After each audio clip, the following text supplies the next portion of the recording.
La comunidad universitaria, junto a nuestros compañeros de Achuata, le damos la bienvenida a la presentación del octavo número de la revista Indoamérica, cuyo eje temático es sobre la teoría peruana de los años 60.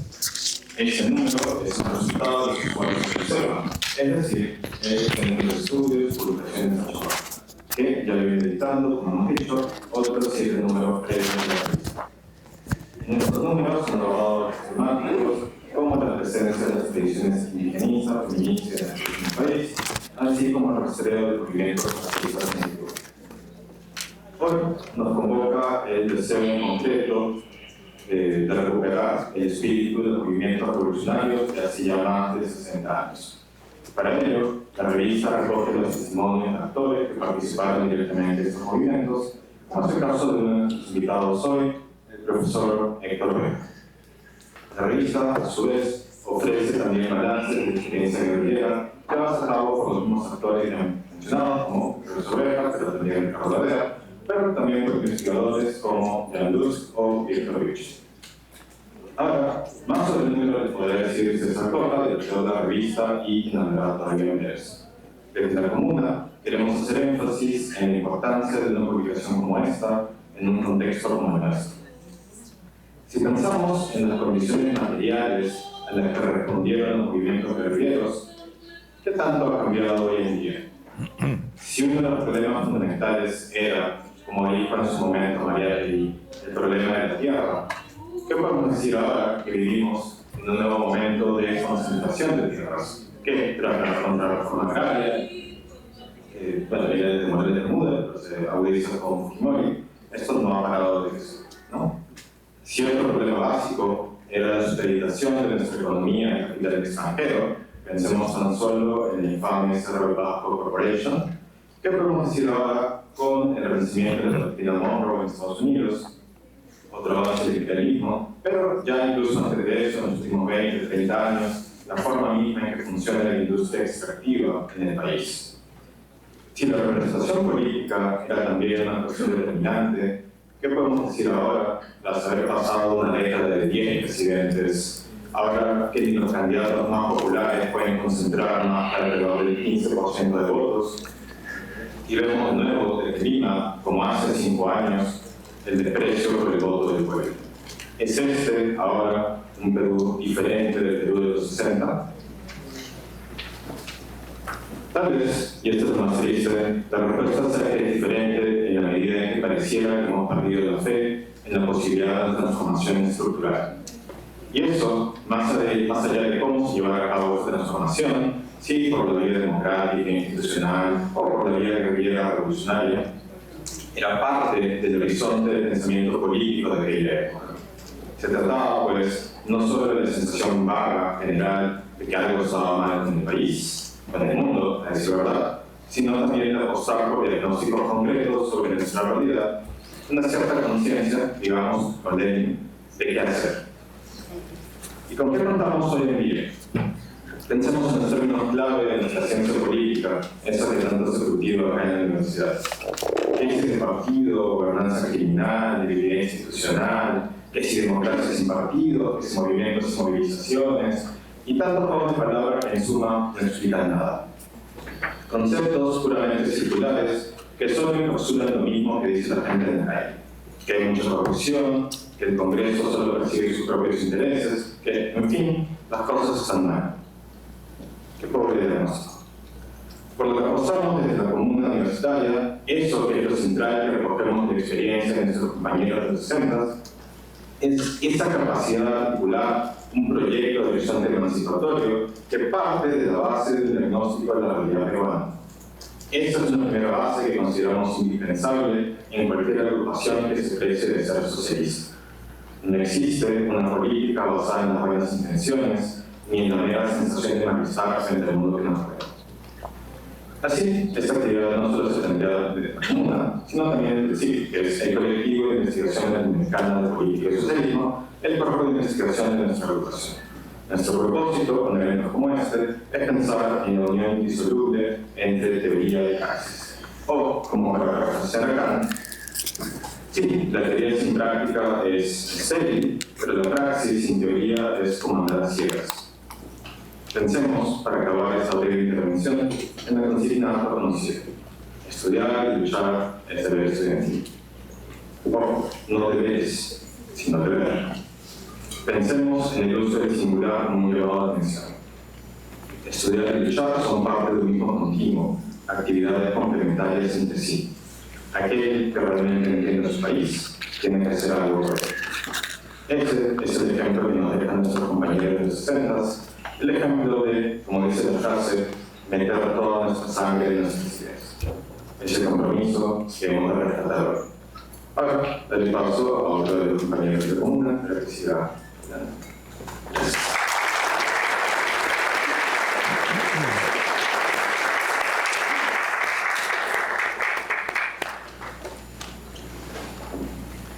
Buenas noches, compañeros, compañeras, compañeros. Me han pedido que sea breve, así que le daré mayor pregunta. La descomposición de la vida nacional ha sido producida por una clase político-empresarial que ha perdido la vergüenza al momento de enfrentar al aparato represivo del Estado.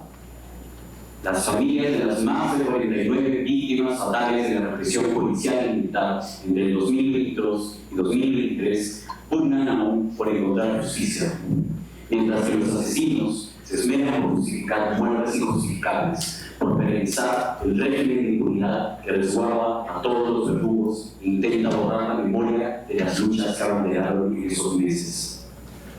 No es coincidencia que la organización de la Comuna encuentre su origen en aquellas fechas. La fuerza movilizante de la indignación y la búsqueda de un cambio en el púlpito orden de las cosas ha constituido a nuestra organización, así como otras agrupaciones de estudiantes de izquierda en diferentes universidades del país, a quienes les enviamos un fuerte abrazo fraterno y toda nuestra disposición a organizarnos juntos. Pero no abarca el propósito de la comuna únicamente la resistencia al retroceso mediante la movilización social. Como precisamente lo plantea Silvia Rivera Cuscanqui, hay una urgente necesidad por empezar a formular propuestas alternativas que puedan superar el orden existente y no estancarnos en la mera espontaneidad de la reacción coyuntural. En consiguiente, la continuación de este proyecto ha respondido a la necesidad de crear espacios que puedan organizar una respuesta confrontativa a los continuos esfuerzos institucionalizados del orden político, social y económico por disolver los lazos históricos de lucha por el progreso social. Ante estos perniciosos esfuerzos, cabe destacar a la universidad como un nodo importante en las pugnas por el cambio. Un espacio formativo con una pedagogía crítica que subvierta las lógicas y principios de un modelo universitario mercantilizado es la respuesta que merece la universidad que intenta reproducir sujetos subsiguientes a los ciclos de producción y acumulación de capital. La memoria y el legado de estas luchas es fundamental en el desempeño. Sigue siendo la previa igual que ayer, la organización de nuestra fuerza, la constancia de nuestros actos y nuestro posicionamiento claro contra todo orden económico, político y social impuesto. Cabe rescatar un orden que mediante la supresión de la fuerza sindical, la precarización del régimen laboral y la forzosa descomposición de las alternativas políticas se ha entorpecido falsamente como el único sistema viable. En este mundo de cabeza, la vieja explotación se reviste de llamativas prendas que disimulan las cosas que no cambian con el pasar de los años, el empobrecimiento general y la concentración de capital en sectores cada vez más reducidos de la población. Así pues, las experiencias que atestiguan los exponentes de hoy, así como los testimonios de las compañeras y compañeros que abanderaron y lucharon por esta causa, la causa de un futuro socialista, retienen la relevancia que tuvieron por lo ocurrido. Sus formas de articulación, organización y movilización no deben sernos extrañas. En última instancia, es en base a sus logros, valencias y autocríticas que nosotros podemos construir nuestras estrategias de cara al presente, sin por ello alterar los países que marcan nuestra situación actual. Entonces, reencaucemos nuestro curso en la continuidad de las corrientes de lucha que nos han precedido. La lucha no se detiene, la lucha no se estanca, continúa su cauce y acarrea las piedras que han acrecentado sus aguas. Con esta evidente iconografía quisiera concluir mi intervención recordando oportunamente las palabras del compañero Javier Herón. Yo soy un río, Voy bajando por las piedras anchas, voy bajando por las rocas duras, por el sendero dibujado por el tiempo. Hay árboles a mi alrededor sombreados por la lluvia.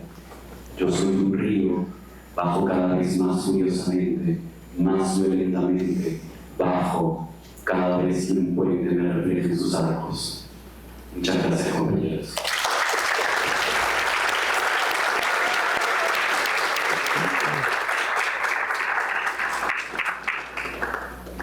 Buenas tardes a todos. Gracias a los compañeros Gino y Joaquín por sus palabras de presentación. Ahora le pedimos a César Coca, director de Chaguata, para que se presente.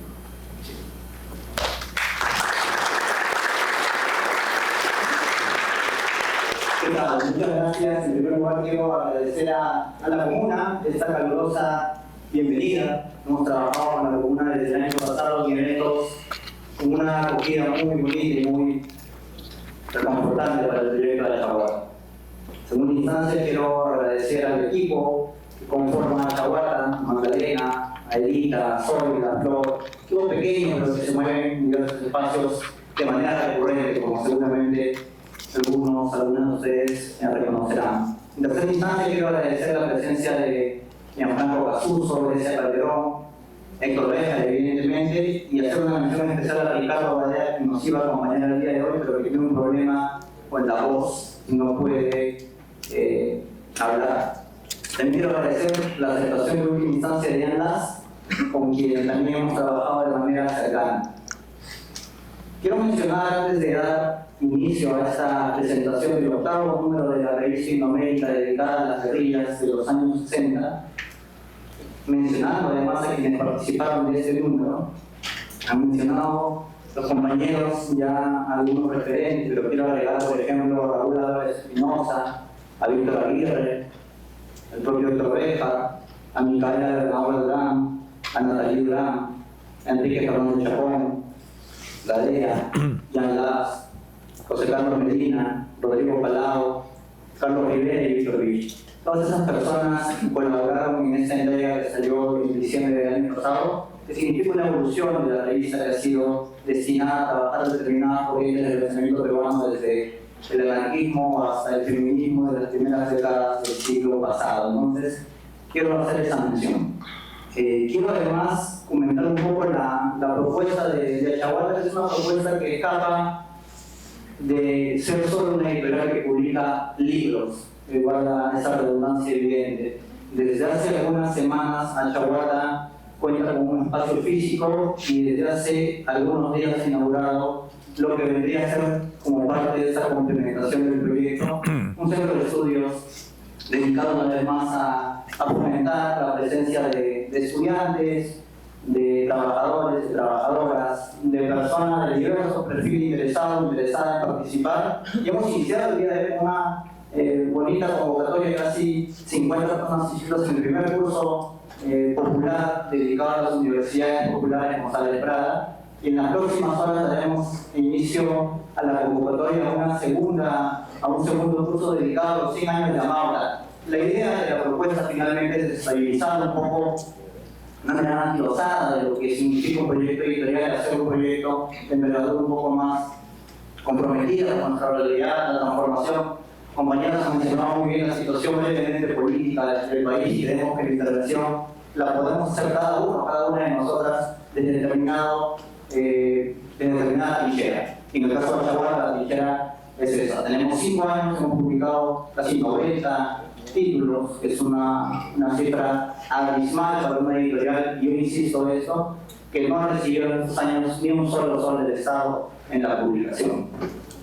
Y bueno, este número, finalmente, la guerrilla está compuesto de diversos materiales, ¿no? De ensayos, de testimonios, de autores, por ejemplo, como Reja, que participó, como Badea, que participaron de ese proceso a inicios de los años 60, con el paro que significó en ese momento la Revolución Cubana de 1959 y todas las implicancias que entre jóvenes, como los que hoy están aquí presentes, estaban encandilados por la Revolución Cubana y que viajaron ilusionados, en efecto, en transformar la sociedad latinoamericana, ¿no? Tenemos ensayos, testimonios, tenemos algunos documentos que son documentos valiosísimos que no circulan mucho en estos años, que tienen que ver con información de la década de 60, algunas fotografías de las guerrillas que componían el movimiento de izquierda revolucionaria, el Ejército de Liberación Nacional, y también un apartado dedicado al trabajo que hace Hugo Blanco en los primeros años de esa década. Concluimos la revista con unas reseñas, que son reseñas que rescatan y dan una mirada actual a algunas de las publicaciones más importantes que han dedicado al tema. Esta es una revista que está dedicada a las guerrillas, pero que dentro del catálogo de la Chaguarta hemos publicado ya un conjunto de trabajos que hicieron en representar un poco los periodos de los 60 y 70, y que ustedes seguramente podrán observar si dan una mirada a lo que hemos traído el día de hoy. Entonces yo quiero quedar aquí, quiero extender más el corto tiempo que tenemos. Quiero agradecer una vez más la presencia de todos ustedes, y gracias.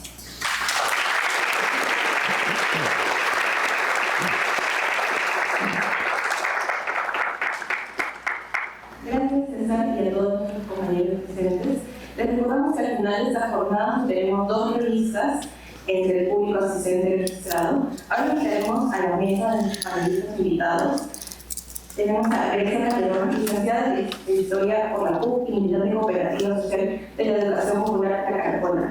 Fue parte del equipo que tuvo como objetivo garantizar y preservar el archivo de la Federación Provincial de las Rondas Campesinas y Urbanas de Chota en Cajamarca, con el apoyo de la beca de planeamiento Modern in Endangered Archives Program de la Universidad de California en Los Ángeles y en convenio con la PUC. Sus temas de investigación en la historia son el anticonsumismo en el Perú y la historia política del siglo XX desde una perspectiva global. Aplausos para ellos.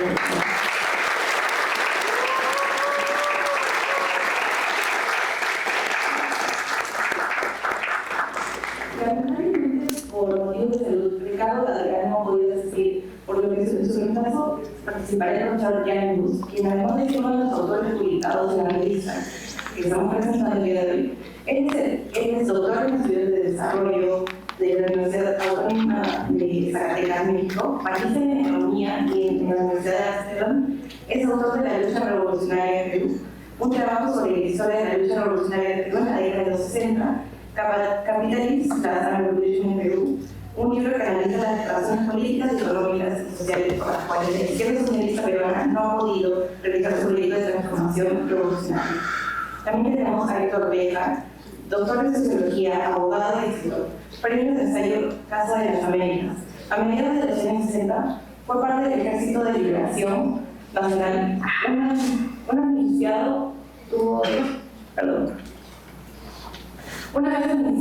cargo de promoción de juventudes durante el gobierno de Juan Velasco Alvarado. Durante ese periodo integró el Sistema Nacional de Apoyo SINAMOS a la movilización social. Fue canciller en Perú desde el 2020 durante el mandato del presidente Castillo. Ha escrito libros y ensayos sobre la historia de la sociedad peruana. Entre sus libros destacan Retorno a la guerrilla, Guerrillazo y la crónica, Malogobierno, Historia del Perú para descontextos. También tenemos al profesor de filosofía Gianfranco Casuso de la Casa de Estudios, que dirige también el grupo de investigación de teoría crítica.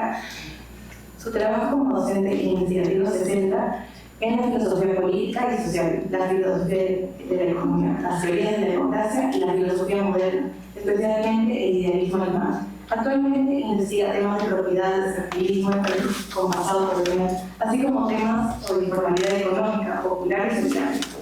En una de sus últimas publicaciones rastrea los orígenes del pensamiento crítico en el Perú y la contribución al mismo en la obra de José Carlos Magnetti. Aplausos para el profesor.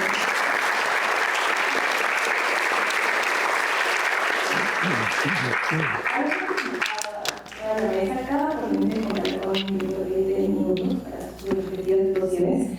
Empezamos con Grecia Calderón y nos dará una contextualización de las guerrillas. Ok, voy a acercarme un poco más para que me puedan escuchar bien todos. Ok, bueno, primero, buenas tardes a todos y a todas. Muchas gracias por su asistencia, muchas gracias a la invitación a la Comuna Universitaria por estar acá con los ponentes, así que muchas gracias. También quería iniciar esta ponencia agradeciendo en primer lugar a Ediciones Achaguata por este increíble trabajo editorial, al justamente tocar estos temas tan importantes y hacerlos de manera también pública. Y simultáneamente a los compañeros y compañeras de la comuna por haber organizado y seguir organizando este tipo de eventos en los cuales todos y todas podemos discutir, debatir, intercambiar saberes, opiniones, datos sobre el papel histórico de las guerrillas en los 60 en el Perú, ¿no? Y hacer este tipo de eventos y publicar este tipo de libros es muy importante hacerlo en los tiempos en los cuales vivimos hoy en día, porque los tiempos en los cuales vivimos hoy son tiempos de mucha crueldad, son tiempos de estigmatización, de criminalización, son tiempos de ascenso del fascismo, de una arremetida neoliberal tremenda, no solamente en el Perú, sino también a nivel latinoamericano e incluso global, ¿no? Y dentro de esto, sectores conservadores y la derecha política han entendido que la historia como disciplina es una herramienta muy poderosa y muy importante, ¿no? Porque la historia es un proceso de construcción en el cual se decide qué es lo que puede ser estudiado, qué es lo que puede ser investigado, qué es lo que puede ser registrado y transmitido a las nuevas generaciones. Y dentro de eso puede ser que se excluya ciertos eventos, ciertos testimonios del pasado y se jerarquiza otros, ¿no? Pero los sectores conservadores, la derecha política, utilizan la historia para sus propios intereses conservadores, donde, por ejemplo, está el revisionismo histórico conservador y el negacionismo histórico, donde, por ejemplo, se niega el terrorismo de Estado, ¿no? Que es algo que para ellos eso no existe. Entonces, nosotros tenemos que entender que esa historia oficial que quieren construir no es neutral, y nosotros tenemos que desde esta trinchera más bien confrontar eso, porque al final del día la historia es un campo, es una disputa, ¿no? Y bueno, nosotros tenemos que estar aquí de este lado debatiendo, publicando, no teniendo miedo al publicar, estudiar estos temas, ¿no? Y bueno, como también una lección sobre esto es que la historia no se limita a la academia, sino que ya es parte de la confrontación política contemporánea, ¿no? Desde mi rol también como historiadora y para este evento, creo que es muy importante dar a conocer lo que es la importancia del contexto histórico. Cualquier intento de narración, cualquier intento de relato sobre las guerrillas no puede hacerlo si es que no ubica a las guerrillas en su tiempo histórico-social. Nosotros no podemos entender las acciones, los comportamientos, las estrategias de un actor histórico si es que no observamos y analizamos también las circunstancias sociales, económicas, políticas, culturales que rodearon, influyeron e incluso determinaron las decisiones de ese actor histórico, ¿no? Entonces, los compañeros y las compañeras que militaron y estuvieron en el MIR, en el Ejército de Liberación Nacional, nosotros tenemos que de alguna manera viajar hacia el pasado y entender el Perú en el cual ellos vivieron y crecieron, ¿no? El Perú del siglo XX, ¿no? Sí, entonces aquí una frase que también me gusta mucho, que es: como en el teatro, los personajes, el escenario y la trama forman piezas de un todo. Nosotros, que creo que la gran mayoría de nosotros hemos nacido a finales de los años 90 o a principios ya de los años 2000, tenemos que hacer ese esfuerzo por estudiar y comprender el Perú del siglo XX, ¿no? ¿Con qué Perú crecieron los compañeros y las compañeras del MIR y del Ejército de Liberación Nacional, ¿no? Para empezar, entonces, y para no retroceder tanto, podemos escoger un momento histórico determinado, que es la República Oligárquica, ¿no? Porque los compañeros del MIR más o menos nacieron entre la década de los 20 y la década de los 30, ¿no? Entonces, ¿con qué Perú se encontraron, ¿no? Y durante ese periodo, el Perú vivía un periodo que se llamaba la República Oligárquica, ¿no? Que así también ha sido nombrado por muchos historiadores, como por ejemplo Antonio Zapata, ¿no? Desde finales del siglo XIX, el Estado peruano correspondía a los intereses socioeconómicos de una élite muy reducida, que era la oligarquía. Y la oligarquía capturó el poder estatal, y al capturar el poder estatal establecieron un modelo económico basado en el libre comercio, en el ingreso de capital extranjero, ¿no? En la exportación de bienes primarios, básicamente un modelo primario exportador. Y también al capturar el poder estatal implementaron un régimen político, coercitivo y represivo, que se basaba básicamente en la exclusión de las grandes mayorías, ¿no? Y esta república oligárquica básicamente siguió durante todo el siglo XX, ¿no? Hasta 1968. Los continuos gobiernos, regímenes respondieron a intereses oligárquicos, ¿no? Bien, sin embargo, en 1930 surgió la Gran Depresión, la crisis económica global, ¿no? Donde surgió una oportunidad pues, para cuestionar esa república oligárquica, porque cada vez que hay una crisis económica, también hay una crisis política, donde es posible cuestionar el modelo y poner nuevas alternativas, ¿no? Y eso pasó en muchos regímenes latinoamericanos. Los gobiernos oligárquicos pudieron derrumbarse y fueron reemplazados por gobiernos de oposición populista. Sin embargo, el Perú siempre es una excepción. De hecho, la oligarquía peruana pudo prolongar su dominio político y económico, ¿no? A pesar del asedio político que sentían, porque justamente ya en la década de los 30 surgieron los primeros movimientos de masas, como en 1928, José Carlos Mariátegui fundó el Partido Socialista, que luego se convertiría en el Partido Comunista Peruano, y también en septiembre de 1930 fue fundado el Partido Aprista Peruano, la versión local del APRA, ¿no? Por el ex líder estudiantil Víctor Raúl Haya de la Torre, ¿no? Y estos partidos comenzaron con este discurso antiimperialista contra el orden establecido, ¿no? Contra el status quo. Sin embargo, la oligarquía una vez más pudo contener y ilegalizó, los excluyó de la escena política a ambos partidos, ¿no? Y siguió con este dominio político económico, ¿no? Aquí, por ejemplo, también vemos el APRA, el Partido Aprista Peruano, ¿no? Entonces, como venía diciendo, básicamente desde los años 30, mientras que casi el resto de Latinoamérica se caía el régimen oligárquico, en el Perú no fue así, ¿no? El Perú fue una excepción. Desde Luis Miguel Sánchez Cerro hasta el general Óscar Benavides, el empresario Manuel Prado, que gobernó durante la Segunda Guerra Mundial, José Luis Bustamante Rivero, que podríamos considerar a como un gobierno de una breve primavera democrática. De hecho, el Partido Aprista y el Partido Comunista fueron legalizados durante su gobierno, pero bajo diferente nombre. El Partido Aprista fue legalizado con el nombre de Partido del Pueblo y el Partido Comunista como Vanguardia Revolucionaria. Y fue algo como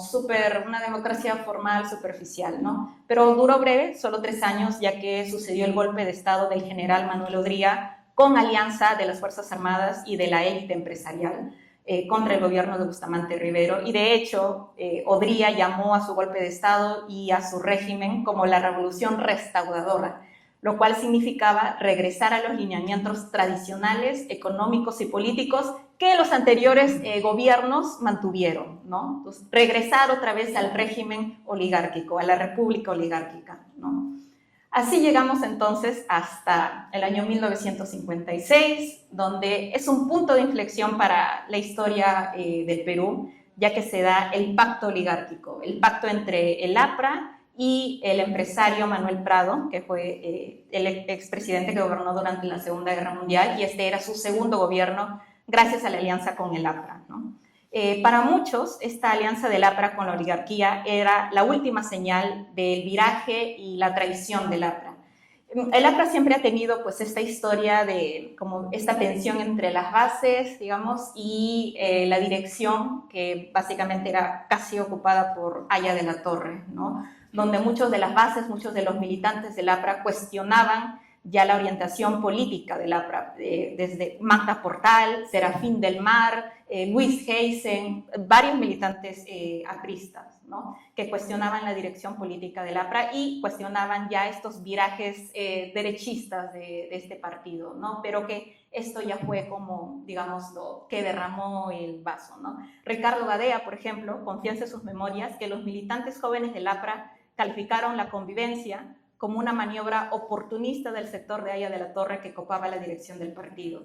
Y esta es una foto muy famosa porque aquí vemos claramente el pacto oligárquico. Eudosio Rabines, Pedro Beltrán, que es el principal promotor del liberalismo económico en el Perú del siglo XX, un ferviente anticomunista, ¿no? Víctor Raúl Haya de la Torre y Manuel Odría, también ex general, ferviente anticomunista, antiaprista, ¿no? Y se da este pacto oligárquico.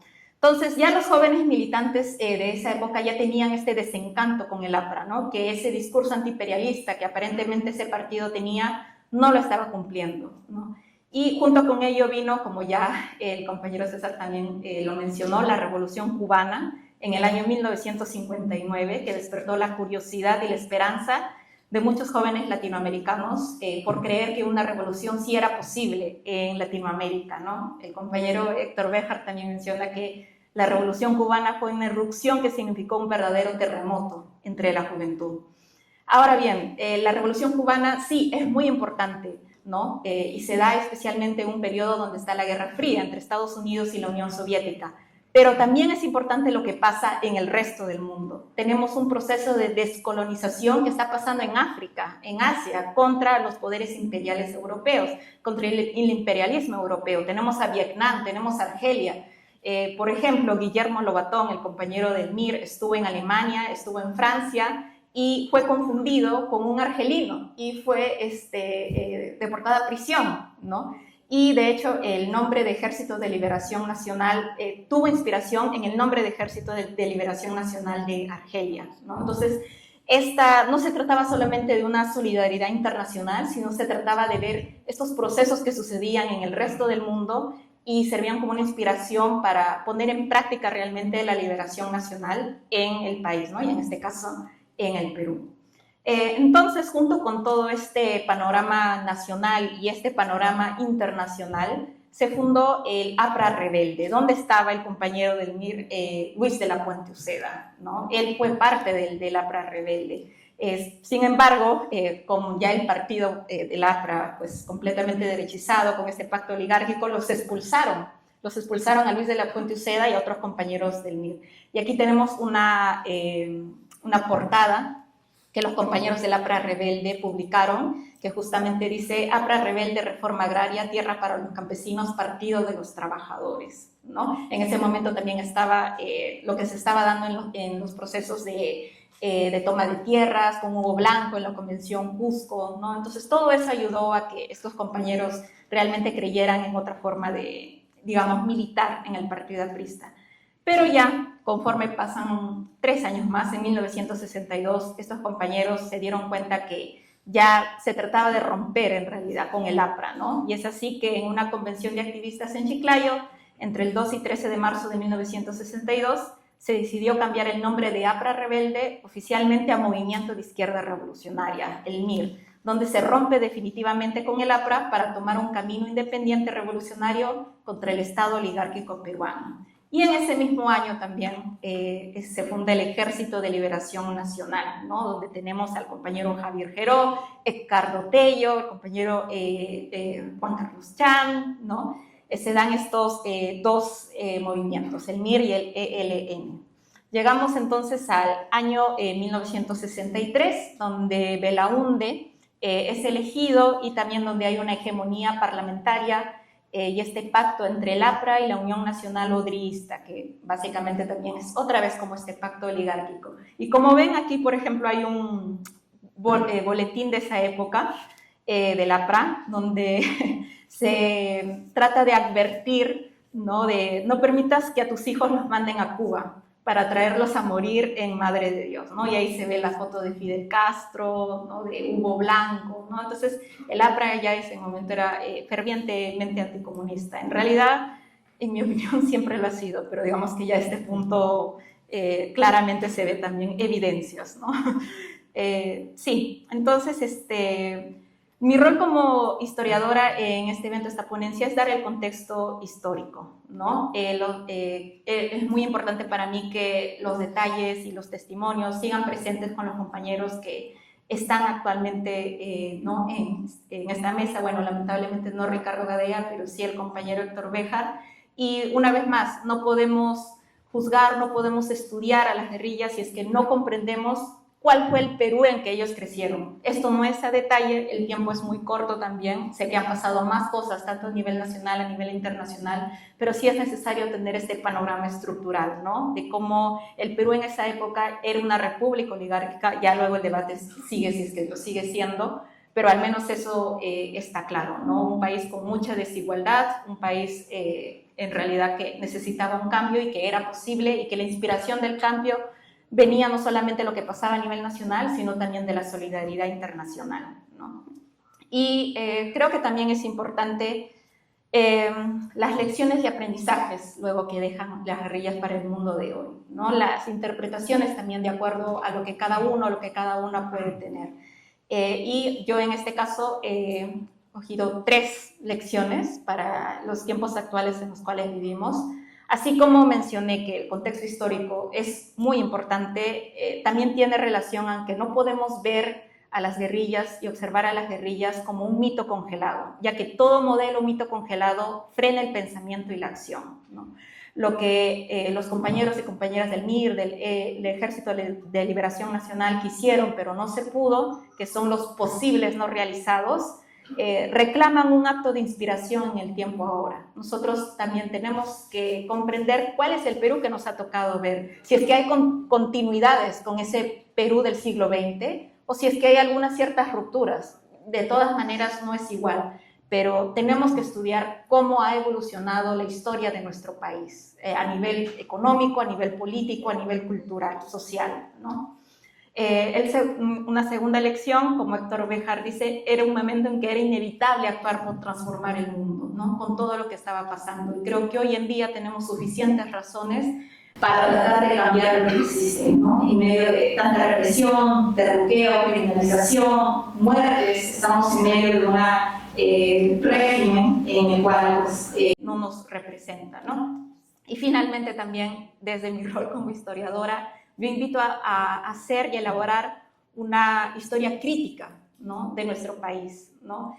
Más aún en estos tiempos donde hay fuerzas fascistas que pretenden forzar una reescritura abyecta, ¿no? Entonces la disputa presente por la narración de lo vivido se hace mirando hacia adelante, ya que es el conflicto presente el que reclama proyectos de compresión del pasado. No podemos actuar si es que no hacemos proyectos así como estos eventos, estas discusiones públicas o entre compañeros, que tratamos de comprender qué es lo que sucedió, en qué Perú crecieron los compañeros y compañeras del MIR, del Ejército de Liberación Nacional, ¿no? Entonces, nada, a organizarnos, compañeros, y a seguir. Muchas gracias.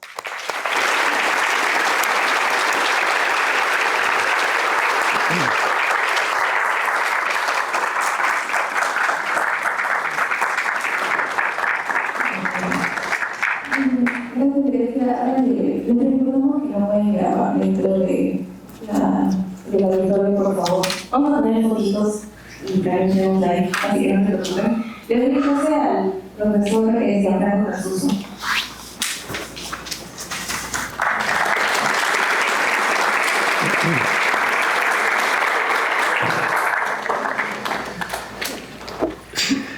Gracias por la invitación. Felicitaciones por el volumen. Es un aporte muy valioso, definitivamente, en varios sentidos. Cuando me invitaron, lo primero que pensé es, ¿por qué? Y lo sigo pensando, y se los he dicho varias veces hoy. No sé si logré responder a esa pregunta.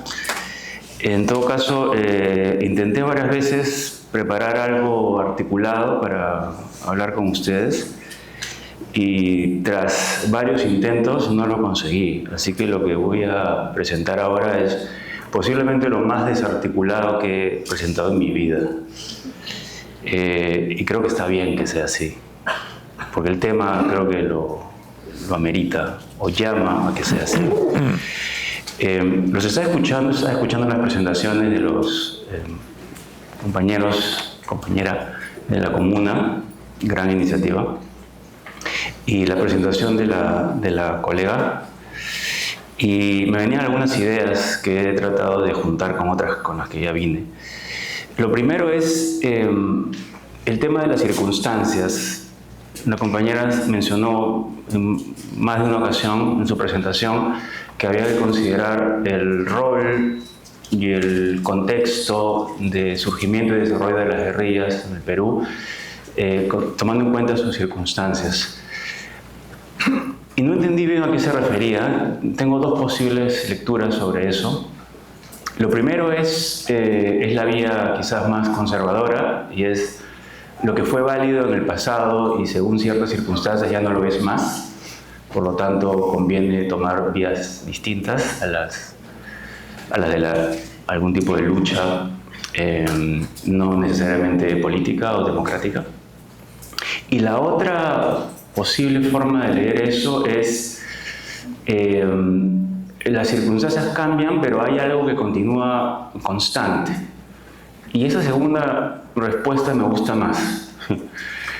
Y me gusta más porque entre las cosas que estaba revisando para preparar esta presentación, fueron dos autores a los que siempre vuelvo y a los que recomiendo volver siempre. Uno es quizás más leído por ustedes, que es Frantz Fanon, a quien indirectamente se ha referido la compañera al hablar de las guerrillas en Argelia. Y el otro es Walter Benjamin. Disculpen que los dos sean hombres. Walter Benjamin, alemán. Los dos tienen algo en común y es el modo como conciben la violencia. Y conciben la violencia no como algo que se opone a un mundo constituido, pretendidamente liberal, libre, democrático, sino la violencia como aquella fuerza que ha creado a este mundo. El mundo se constituye siempre con cierta violencia. Hay ya cierta violencia implícita en cualquier configuración social.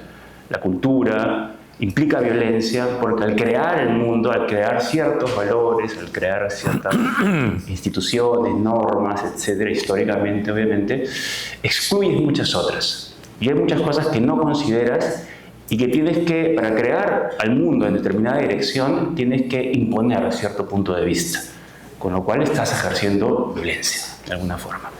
Y esa violencia necesariamente excluye no solamente otros valores y otras perspectivas, sino a las personas que los representan.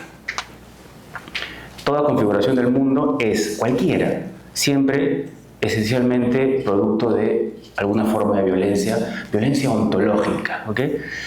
Prometí no usar conceptos filosóficos, pero a veces es difícil no hacerlos porque soy filósofo, ¿no?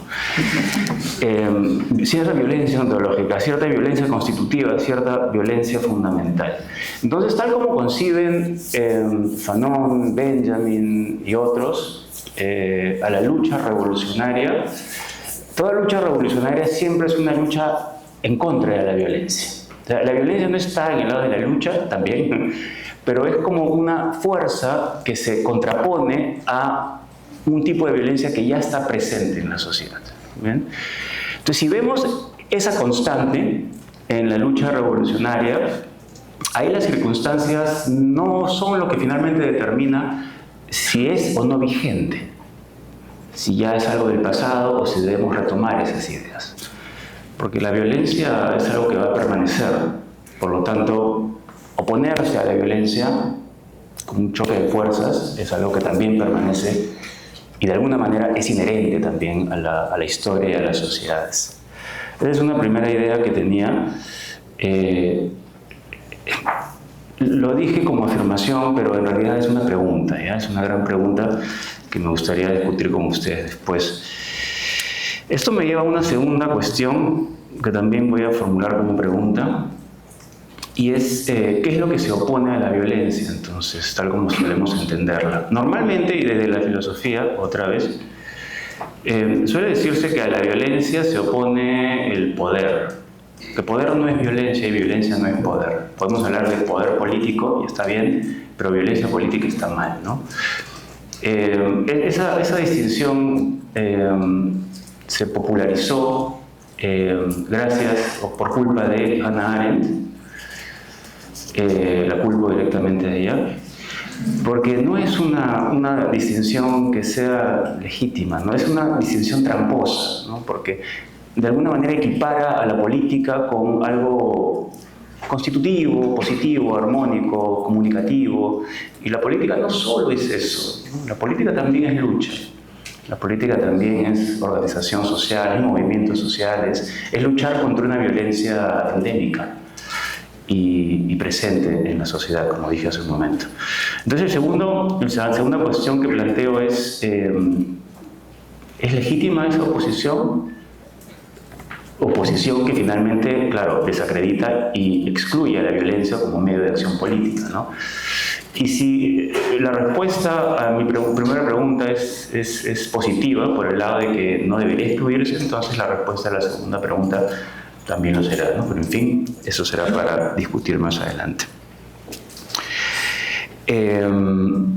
Una tercera cosa que me pregunto desde hace mucho tiempo es ¿en qué consiste realmente esta oposición que mencionamos hasta por gusto entre teoría y praxis, entre teoría y práctica?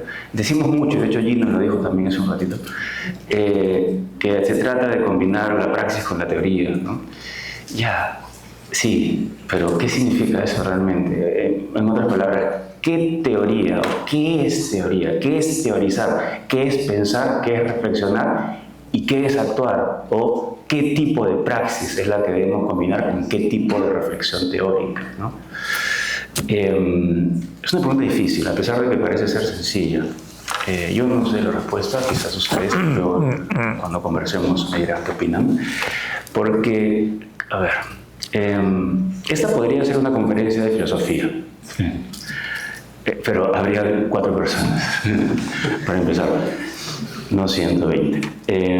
Esa podría ser una conferencia de filosofía y entonces hablaríamos de conceptos, de autores, de corrientes, de cosas que a la mayoría de la gente le suele aburrir, incluso a los estudiantes de filosofía. ¿Cuándo me queda?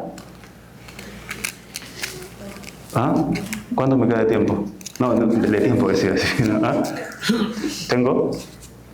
Cuando me queden como 5 me avisan para callarme ya. Ese es el problema de no traer algo escrito, no puedo hablar cosas sin sentido por mucho tiempo. ¿Qué está diciendo? Ah, sí, este podría ser un congreso de filosofía, entonces discutiríamos de conceptos, de teorías, corrientes, autores, etc. Y eso sería así, teorizar, reflexionar sobre algo, ¿no? Pero también podría ser un congreso o un simposio sobre sociología o antropología. Entonces hablaríamos sobre el último estudio sobre, no sé, el efecto de la pandemia entre mayo y junio del 2021 en una provincia de un departamento del Perú. Y podríamos estar 5 horas hablando sobre esos resultados. En ambos casos tenemos discusiones teóricas, reflexiones, y en ambos casos creo que prácticamente ambas cosas son estériles. La esterilidad de la teoría pura yo creo que es independiente de si lo que se discute es de base empírica o puramente teórico conceptual, ¿no? Y no se trata tampoco de pensar, reflexionar, conteniendo la fuente que tengas y luego tratar de aplicar lo que descubriste a la realidad. No creo que a eso nos refiramos cuando hablamos de vincular teoría y praxis, ¿no? Espero que sea algo distinto. Actuar luego de conocer la realidad, esa frase como cliché suena bien, pero también me parece que no lo entiendo, ¿no? O sea, ¿qué es conocer la realidad? ¿Cuál realidad? Datos acerca de cuántas personas deprimidas hubo en un mes, en una comunidad, en un determinado año, bajo ciertas circunstancias. O sea, ¿para qué? ¿No? Creo que es tan estéril como pasarnos 3 días discutiendo sobre, no sé, el concepto de concepto en Hegel. Pero lo segundo es más divertido. Por lo menos las peleas son más divertidas. Entonces yo creo que la relación teoría y praxis tiene que de alguna manera ir por otro lado. No estoy diciendo que este seminario sea estéril y sea irrelevante, al contrario, pero la pregunta es, sabiendo que es relevante, ¿para qué? ¿Qué va a salir de aquí? Vamos a irnos todos tranquilos porque escuchamos a 3 o 4 ponentes hablar de cosas con las que, como dicen ahora los jóvenes, con las que resonamos. Y luego nos vamos a ir a un bar a conversar sobre lo bonito que estuvo todo, o vamos a ir a hacer otras cosas, más, no sé, revolucionarios. No sé. No sé, es otra pregunta que dejo también ahí en la mesa para discutir, ¿no? Sí, combinar teoría y práctica, pero ¿qué teoría, qué práctica, cómo, desde dónde, cómo empezamos? Teoría y práctica deben ser una sola cosa, que tiene dos aspectos, son dos cosas distintas que debemos tratar de juntar de alguna manera. Es algo que convendría tener más o menos claro antes de empezar cualquier proyecto político, creo, ¿no? ¿Qué más? Nada, bueno, tengo más preguntas, muchas preguntas en realidad, pero voy a cerrar con una última para no comerme mucho tiempo, no sé ni cuánto tiempo voy a hablar. Y es, desde hace mucho tiempo nos han dicho, yo me crié en esa generación, de hecho, a la que le dijeron que todo camino violento para llevar a cabo una praxis política o revolucionaria estaba mal. ¿Están grabando? No, en mi caso, está prohibido grabar, ¿no? Señorita. Amiga, sí. Ok, sí. No. Yo me crié en ese momento y las circunstancias explicaban un poco eso, ¿no? Porque había sido tan traumático el camino de la violencia política, si cabe el término.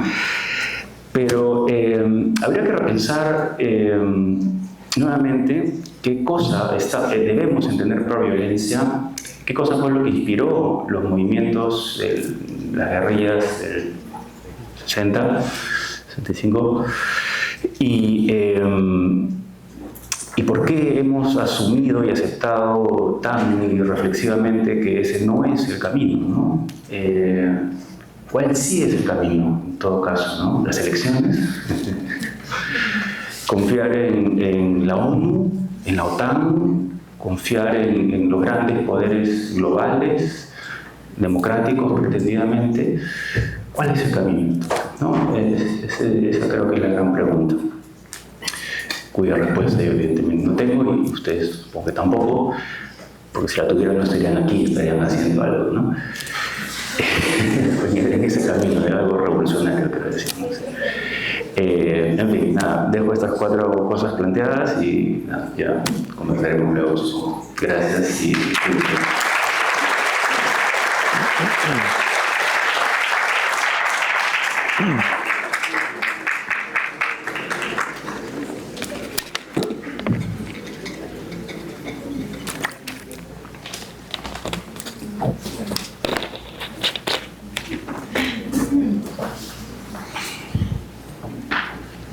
ya acabé. Le damos un paso al... por favor.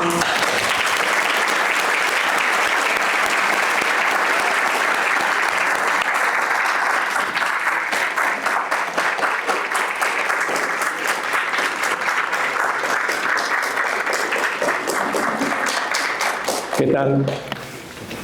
¿Cómo están? Muy bien. Vamos a conversar un poco. Yo lo que quiero es no referirme a la historia tal cual, sino tratar de un esfuerzo que creo que hay que hacer con ustedes, reconstruir una época en la medida de esa época y tratar de explicar las circunstancias de esa época. Voy a tratar de hacer eso y luego algunas reflexiones que creo que son útiles para el mundo de hoy y un llamado final. Estamos hablando de los años 60 en el Perú. Políticamente eso no significa nada. Para explicar los años 60 en el Perú hay que referirse a un año clave, 1956. 1956 es el momento en que, terminada la dictadura del general Odría, hay elecciones supuestamente libres a la medida de la época. Es decir, ya votaban las mujeres, pero todavía no había una participación activa del mundo indígena, que seguía siendo mayoría en el Perú. Ahora ya no es, en esta época, primera diferencia. Todavía en 1956, yo había ingresado a la Universidad de San Marcos en 1951, tenía 4 años ya en la universidad, todavía en 1956. La mayor parte del Perú no participaba en el mundo político. Y por tanto, aún con el voto de las mujeres, eran las mujeres de la ciudad, las mujeres de clase media. No eran las señoras de pollera, que todavía estaban en los Andes perdidas y que no sabían nada de lo que estaba pasando. Pero aún en esas elecciones de 1956, el APRA, que era en aquella época el partido mayoritario y mejor organizado del Perú, prácticamente el único partido que merecía ese nombre, no fue aceptado para las elecciones. Aún teniendo en cuenta que Víctor Raúl Aya La Torre, jefe y fundador del APRA, había renunciado a todos sus postulados revolucionarios y había hecho el camino hacia atrás. Y las ideas de Aya La Torre ya eran ideas que no se diferenciaban casi en nada de las ideas de los intelectuales de la oligarquía de aquella época. Ahora la oligarquía no tiene intelectuales. En esa época todavía había intelectuales de la oligarquía. Y el APRA fue obligada a votar por un banquero que se llamaba Manuel Prado. Claro, los compañeros del MIR, a quien mi amiga historiadora se ha referido, vieron esto como una traición. Pero sí, efectivamente lo era, pero tratando de explicarse el Perú desde otro punto y desde otro ángulo, hay que considerar que si el partido aprista, que además ni siquiera era aceptado su nombre, que tenía que llamarse Partido del Pueblo, no Partido Aprista,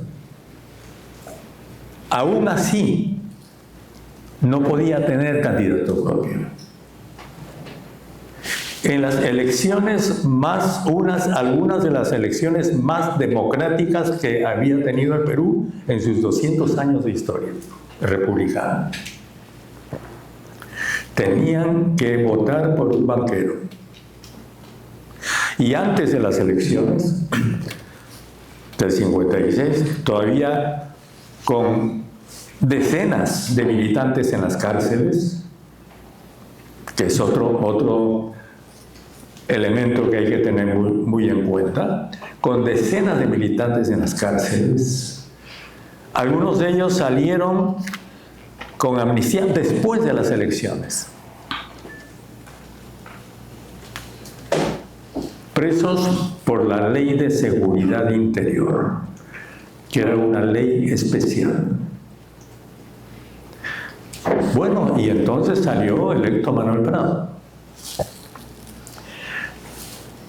Pero en mi caso, disculpen que voy a tener que hablar personalmente, porque si no les hablo personalmente no voy a poder describir bien esa situación.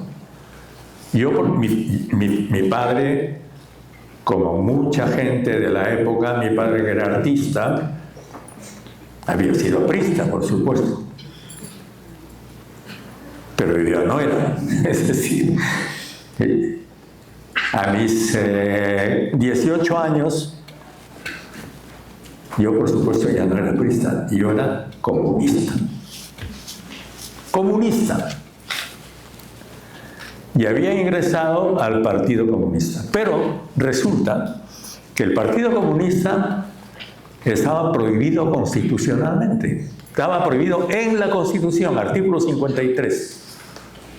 Los partidos internacionales están prohibidos. Y por tanto, no podía ni soñar con participar en esas elecciones. Y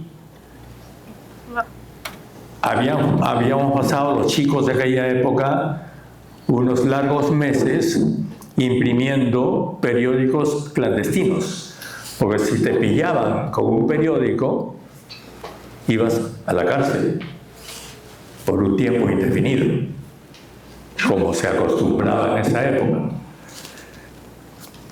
Y los periódicos, por supuesto, tanto los periódicos clandestinos del APRA como los periódicos clandestinos del Partido Comunista, en aquella época pues no había máquinas offset, ni computadoras, ¿no? ni PDF, ni nada parecido. Tú tenías que conseguirte tu mimeógrafo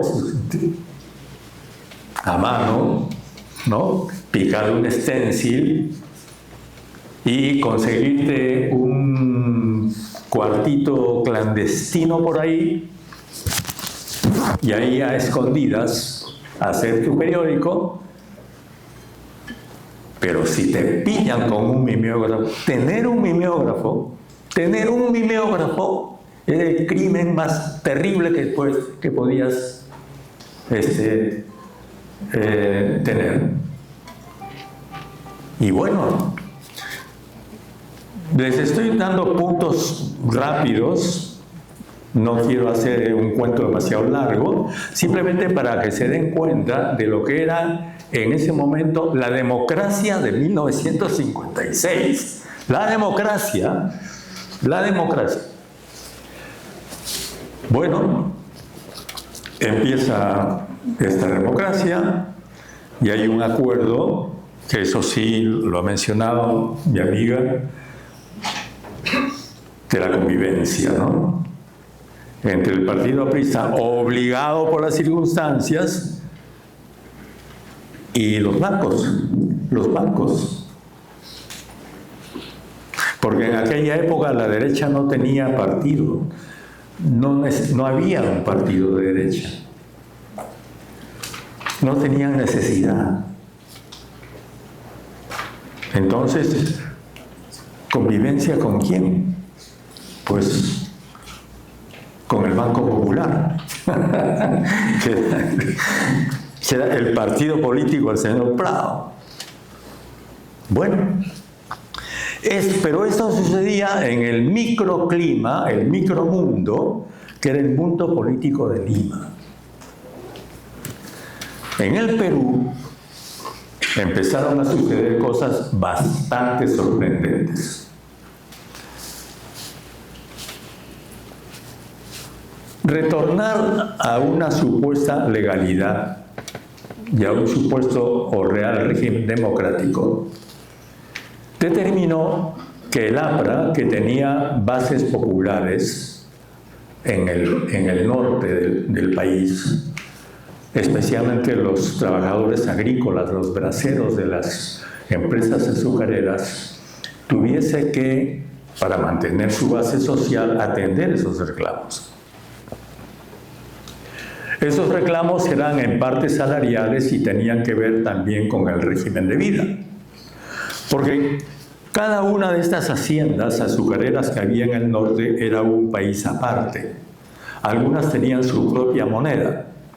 Y los braceros, cañeros, no necesitaban salir de la hacienda porque en la hacienda tenían tienda y tenían los servicios mínimos que se necesitan para la vida. Y entonces su vida era simplemente su casita, muy humilde. Estamos hablando de haciendas industrializadas de primer nivel. Lo otro es distinto, de eso voy a hablar también. Y Casa Grande, que era una inmensa fábrica de una altísima tecnología para la época, donde se hacía una de las azúcares de mejor calidad del mundo, porque el Perú era un productor de azúcar de alta calidad y el otro competidor era Hawái.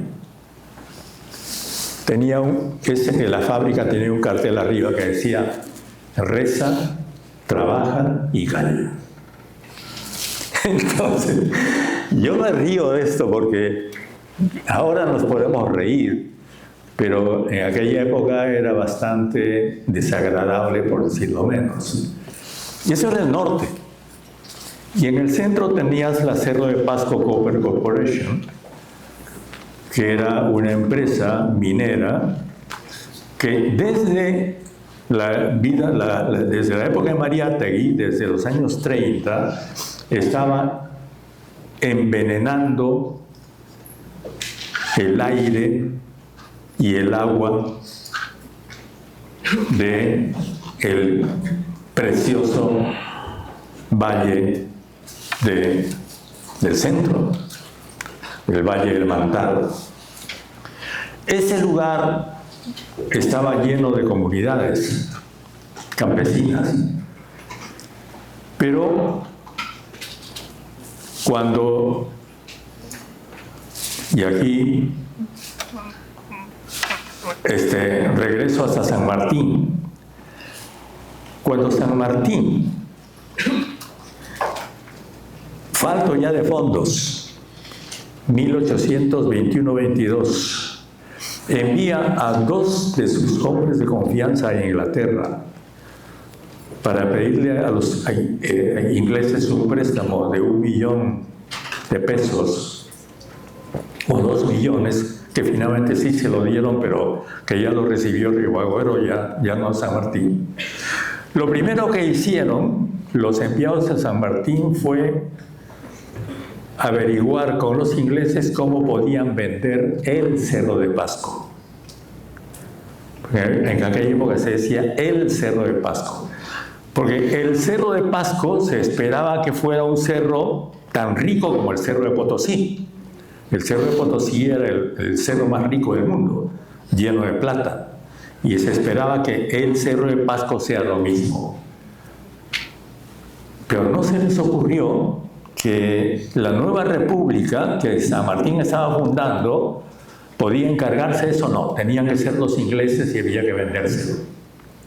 Entonces, ese Cerro de Pasco primero entra con los ingleses y después es entregado a los norteamericanos, y ya de ahí sale la famosa Cerro de Pasco Copper Corporation, que cuando pone su fundición envenena las aguas y el aire, y se produce el drama ya descrito en la revista Labor y en la revista de Mauta de los humos de la fundición de la Oroya. Primeras huelgas que por supuesto son respondidas a balazos. Yo tengo un libro que gracias a los compañeros de Achahuata he podido editar, que se llama Así llegamos a esto. En Así llegamos a esto yo sostengo la tesis de que la muerte de los 60 peruanos y peruanas habida como consecuencia de la destitución del presidente Castillo, como consecuencia de disparos al cuerpo hechos por las Fuerzas Armadas y policiales, no es ningún acontecimiento extraordinario. Eso sucedió en el Perú desde el comienzo de la República. Y es una constante, es una especie de ley republicana. Levantas el dedito y te pones exquisito y mueres. Y no estoy exagerando. Y por supuesto, las reivindicaciones de las comunidades del Cerro de Pasco, sobre las cuales Manuel Escorza ha escrito su maravillosa serie que empieza con Redoble por Rancas y que a ustedes les recomiendo que lean, describe estos hechos de manera mitológica. Manuel Escorza sube a los líderes de esa época a la categoría de mitos, de héroes mitológicos. Y no le falta razón, porque además sucede en ese momento algo de lo más extraño y a la vez también extraordinario de la época. Y es que las comunidades campesinas con sus líderes, que se habían mantenido generación tras generación desde el siglo XVI, manteniendo su identidad, descubren que tenían títulos de sus tierras, títulos que habían sido expedidos por el rey de España. Recuerden ustedes, los que estudiaron historia, que cuando los europeos que llegan aquí se encuentran con estos seres extraños, discuten si son humanos o no, y se producen las históricas discusiones de Salamanca, en que los teólogos de la época, que eran asesores de Carlos I, Carlos V, dicen sí. No solamente ellos son seres humanos, sino que además hay que reconocer sus reinos, porque tienen reinos organizados. Y la monarquía española reconoce a los reinos originarios, como decimos ahora, y a sus reyes. Claro, matan a muchos, porque hay un periodo terrible de violencia, pero cuando estabilizan el poder español, cada uno de los ex reinos reagrupados, porque hay un proceso de reagrupación de toda la población aborigen, tienen la categoría de caciques y reciben títulos. Y entonces la nobleza peruana, en esa época no se decía peruana, sino había los españoles americanos, que eran los hijos de los españoles, y habían también los caciques y los indios. Ahí se empiezan a decir indios. Pero esos caciques tenían títulos nobiliarios de ellos, y además títulos de propiedad dados por el rey. Esos títulos no son reconocidos por la República, son ignorados.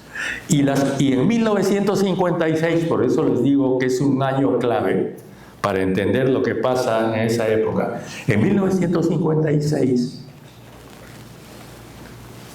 ellos enarbolan sus títulos y a la República le dicen: estos son mis títulos. Yo lo que estoy reclamando es mi propiedad. Pero la República no había reconocido esos reinos. Los españoles americanos, que nosotros llamamos criollos, simplemente pasan por encima de ellos. Y ahí se produce la primera confrontación. La gente de Rancas, de la comunidad de Rancas, lucha para que sean reconocidas nuevamente sus tierras. Porque no solamente en Rancas, en el centro del Perú, sino en todo el sur, las comunidades empiezan a enarbolar sus títulos coloniales y a defenderlos. Y se produce un proceso de ocupación pacífica de tierras, masivo. No había violencia, simplemente las comunidades organizadas avanzan y ocupan las tierras que las haciendas les habían arrebatado. Pero como ustedes comprenderán, una vez más, la ley republicana hombre o mujer rebelde, hombre o mujer muerta. Y se produce una sucesión de matanzas. En 1956, bueno, en San Marcos, aquí, pero no aquí, porque todavía no, sí, ya estaba, ahí estaba esta ciudad universitaria, pero sobre todo en la Casona, todavía estaba en la Casona, recibíamos esas noticias. Y esto nos fue a partir de, además de las extraordinarias y bellísimas narraciones que había hecho antes Ciro Alegría en los años 40 y después Manuel Escorza en los años 50, 60, fuimos los chicos de aquella época sintiendo emocionalmente. Yo jamás había visitado una comunidad. Mi padre me hablaba mucho, porque mi padre era un hombre de la sierra, del altiplano. Él era un hijo de hacendado y me hablaba de los indios porque él de niño había jugado con los niños indios y él hablaba quechua y aymara fluidamente. Y yo heredé de él esa actitud afectiva, profundamente cariñosa por esa gente que estaba en condiciones terribles. ¿Por qué? Porque Salamanca los había reconocido como seres humanos, pero la República no. Los reyes los habían reconocido, pero los conquistadores que estaban acá no. Y los herederos de los conquistadores tampoco. Y los herederos de los conquistadores, que eran los hacendados, creían que el indio era una especie de máquina humana cuya labor era cargar, trabajar gratuitamente. Casi todas las haciendas de la sierra usaban el trabajo gratuito y entonces la relación hacendado indígena era: ¿cuántos hijos tienes? Señor, yo tengo 4, ya. 3 vienen para acá para que sirvan. Por turnos. ¿Tienes hijas? Vienen a la casa hacienda a cocinar, a servir a mis hijos. Entonces, por turno, cada familia estaba obligada a servir. También me dices cuándo me callo, porque voy a tener el mismo problema de mi colega aquí. Entonces,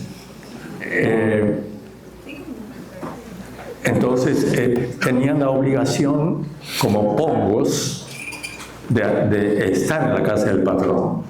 Pero el patrón tenía la autorización suficiente y la autoridad suficiente como para violar a la mujer de cualquier siervo o a la hija. Entonces ya no les voy a contar estas historias por cientos, de las cuales nos fuimos enterando. Y año 1956, luchas, enfrentamientos, invasiones pacíficas, y llamadas invasiones, no eran en realidad invasiones, eran recuperaciones de tierras pacíficas de las comunidades respondidas con masacres. Y súbitamente llega a San Marcos un señor que se llama Raúl Castro y una señora muy joven que se llama Vilma Espín. Acababa de triunfar la Revolución Cubana. Y los barbudos, porque los guerrilleros cubanos tenían barbas todos, eran profundamente católicos, tenían unos rosarios y unas cruces, fueron recibidos en triunfo en el patio derecho de la Universidad de San Marcos, y allí habló Raúl Castro y habló Vilma Espín. Y nosotros, fascinados, escuchábamos las noticias de la Revolución Cubana. Ya eso era 1959-60. Al año siguiente yo estaba en Cuba. Navidad de 1961,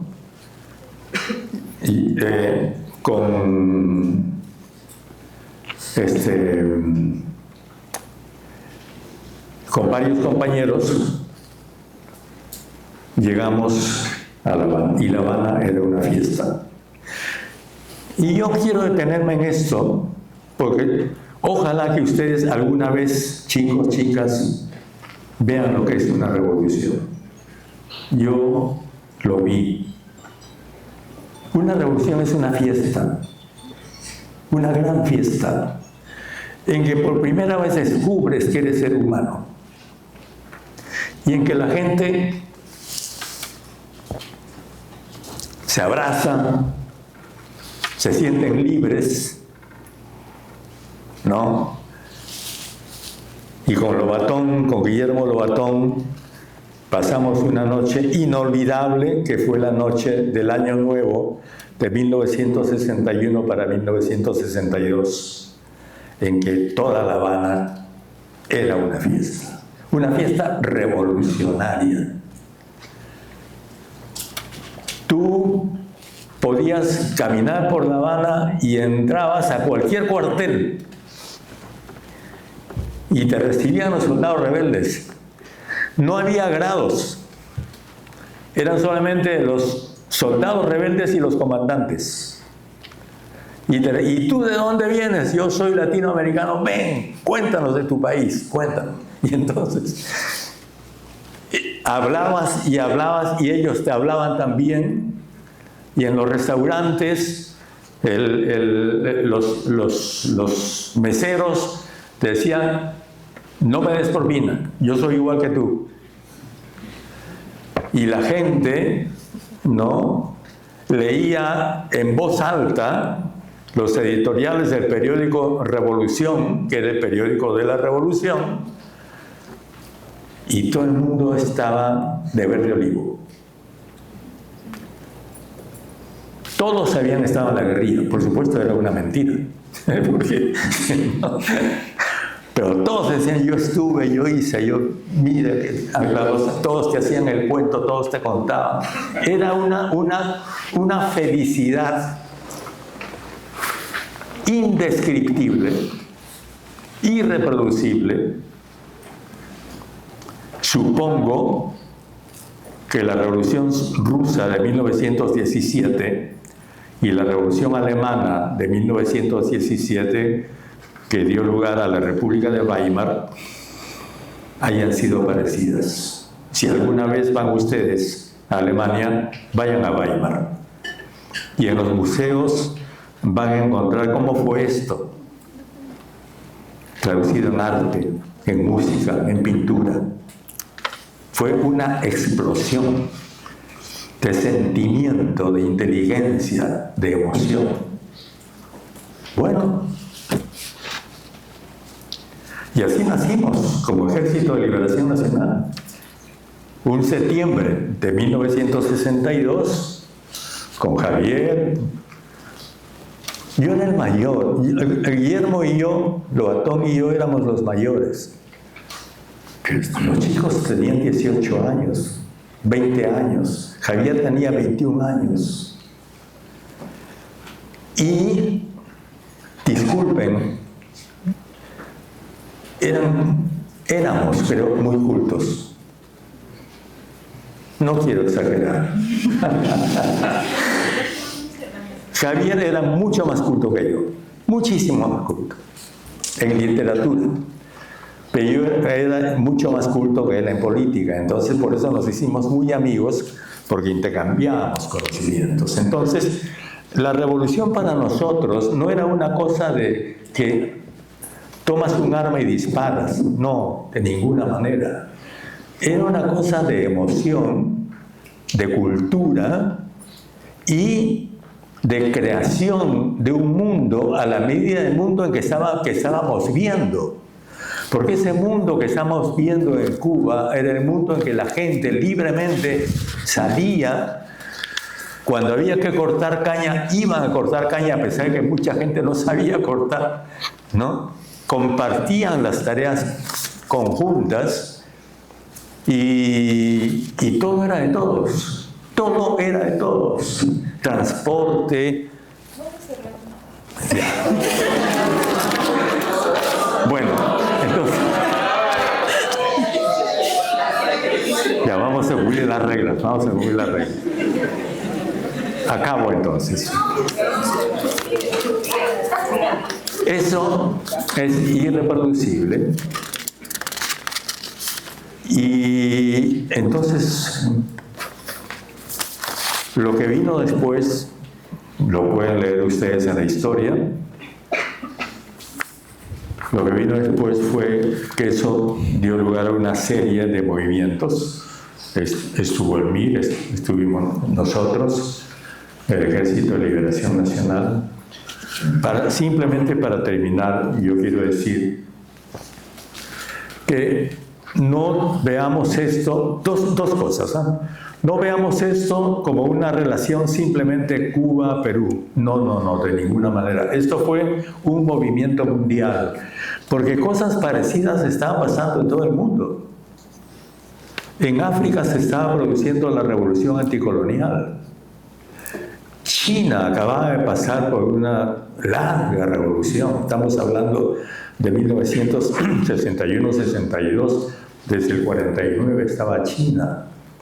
La Unión Soviética, el año 61, pone el Sputnik y Yuri Gagarin, ¿no?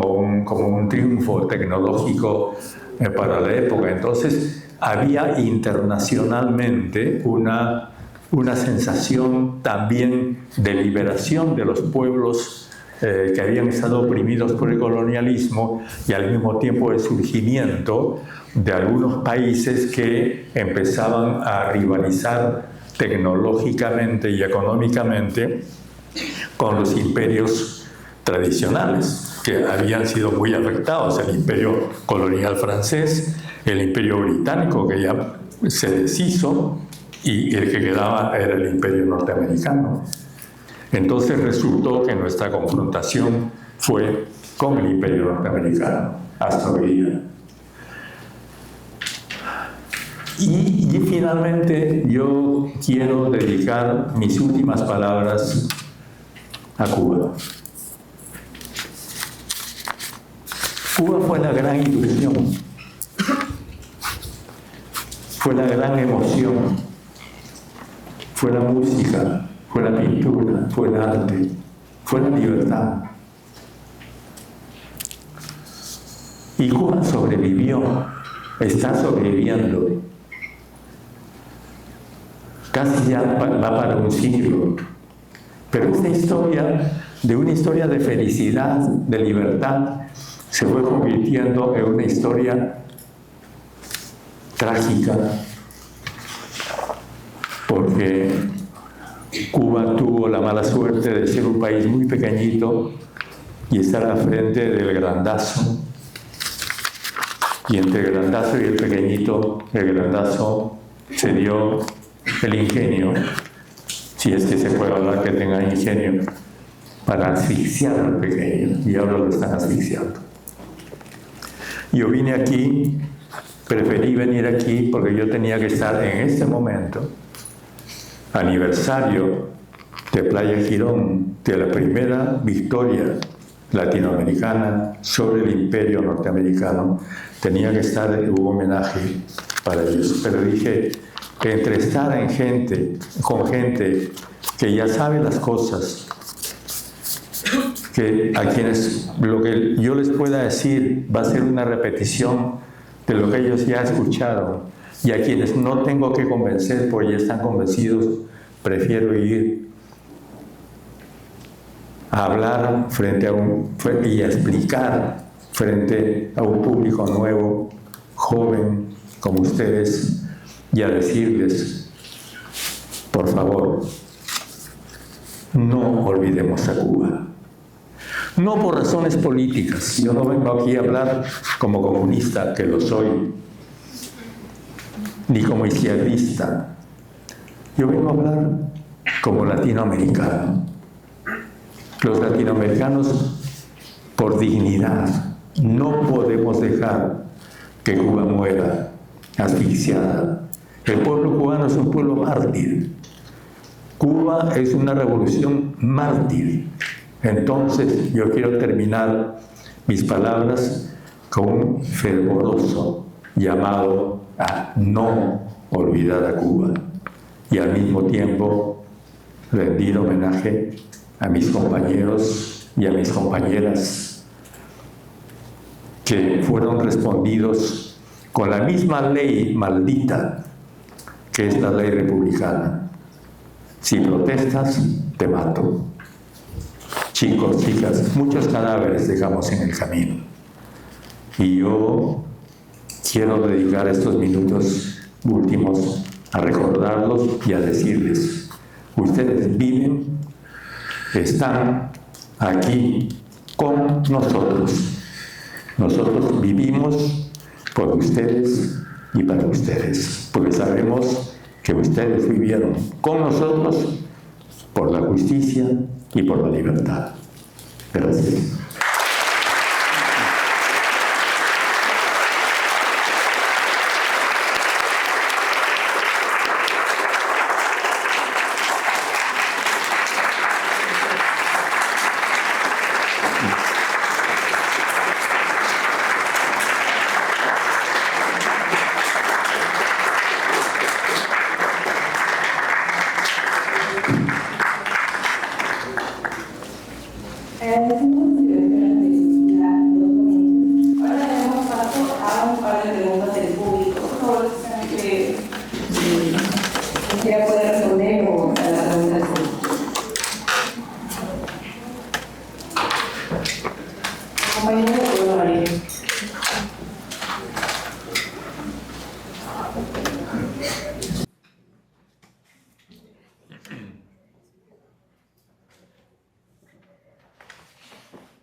Bueno, ¿qué tal? Mucho gusto.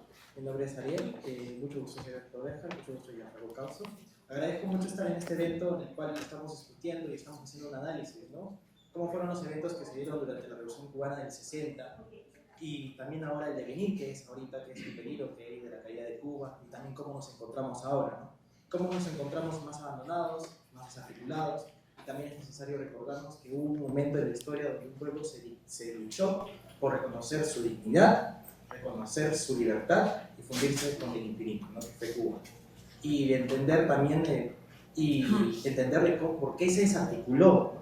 Todo esto se desarticuló en el Perú, ¿no? Hubo después del 60, hubo una caída del movimiento, tuvimos también el penoso surgimiento de otro movimiento de izquierda, que fue Sendero Luminoso, y que terminó lamentablemente lo que vino después. Luego, lamentablemente, hubo un nihilismo político en el Perú, donde la gente decidió olvidarse de política y después de ahí las contradicciones del modo de producción actual no hicieron nada más y nada menos que acrecentarlas y estallar como lo vimos estallar durante la pandemia. Y luego después de ahí en el 2023, cuando por primera vez ganó un candidato que decía representar una parte olvidada y que sigue estando olvidada hasta el día de hoy, fue caído por un golpe de Estado, ¿no? Y la gente que se manifestó falleció. Y actualmente podemos encontrarnos en un escenario similar. Y es reconocer también las cosas que podemos mejorar, ¿no? Por ejemplo, la idea de cuáles fueron los errores que hubo, ¿no? En las guerrillas. Por ejemplo, algo que usted resalta, y yo vi la Revolución de la Tierra y siempre me he quedado con esto, sobre la idea de que no entendían al indio, ¿no? De que siempre costó entender al indio. Pero yo también me pregunto qué tanto labor teórico hubo detrás de ello, ¿no? Porque nosotros en el Perú revitalizamos demasiado a José Carlos Mariátegui. Sin embargo, no reconocemos las limitaciones que tuvo de su época y la pobre formación que tuvo lamentablemente. Porque si alguien de nosotros ha leído los 7 ensayos y reconoce que el problema del indio es un problema de la tierra, eso no es un análisis marxista de la realidad peruana. No lo es, porque reconocer que es un problema de la tierra te lo puede hacer cualquier economista. Hay trabajos más especializados que se hicieron detrás y que tuvieron que partir desde la economía política. Uno de ellos fue Pablo Sotomayor, que no sé si usted lo habrá conocido, que formó parte e incluso estuvo en el 21º Congreso de la Unión Soviética.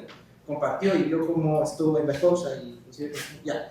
La cuestión es qué cosas necesitamos superar. Y es necesario superar a Mariátegui de una vez para poder plantearnos una nueva teoría y así superar y por una vez por todas analizar el Perú como tal y como es. Porque ya no somos un país semifeudal y ya no tenemos un nuevo problema, y que el propio Arquedas lo reconoció, que el indio ahora se ha capitalizado. También tiene nuevas producción y también explota.